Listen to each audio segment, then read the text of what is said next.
Živijo, moje ime je Nejc, z invazivkami se ukvarjam že več kot 20 let in Ambrozija je ena od tistih najbolj slavnih.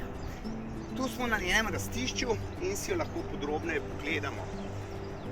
Prišla je iz Severne Amerike, v Sloveniji se širi že več kot 20 let, tam nekje od 90-ih let prejšnjega stoletja. In med invazivkami je nekako najbolj slavna iz vsaj dveh razlogov. Eno je to, da je izredno alergena in ima zelo veliko ljudi težave z pelodom, ki se sprošča iz teh moških socvetij v poznem poletju in jeseni.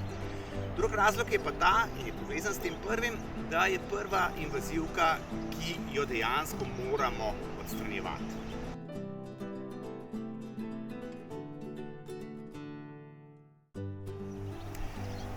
Zdaj je enoletnica, kar pomeni, da če ji eno leto ne dovolimo, da bi razvila semena, potem je drugo leto na tem rastišču ne bo.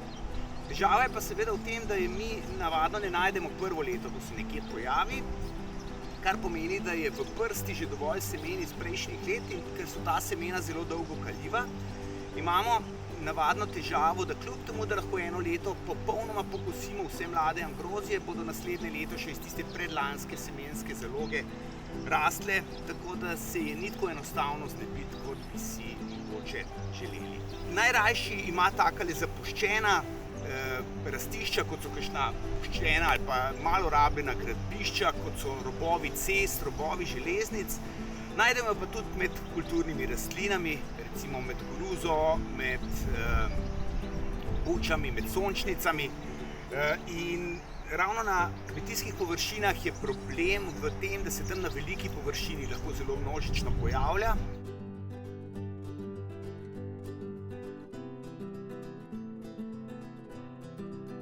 V mestnem okolju je ambrozija seveda tam, kjerkoli v Sloveniji najdemo ob cestah in železnici, ampak prav specifično jo pa najdemo v mestnem okolju tudi v bližini ptičjih krmilnic, kjer seveda čez zimo z veseljem krmimo ptice, ampak poleg tistih sončničnih in bučnih semen, ki so tam v tistih mešanicah, je vedno tudi kakšno zrno ambrozije in ta zrna seveda čez poletje lahko potem uskalijo in se razvijajo v rastline. Torej tudi na kakšnem vrtu, na katerega sicer ne prinašamo drugih tujerodnih semen in tako naprej, se lahko ambrozija pojavi in seveda jo je treba tudi tam čim prej odstraniti.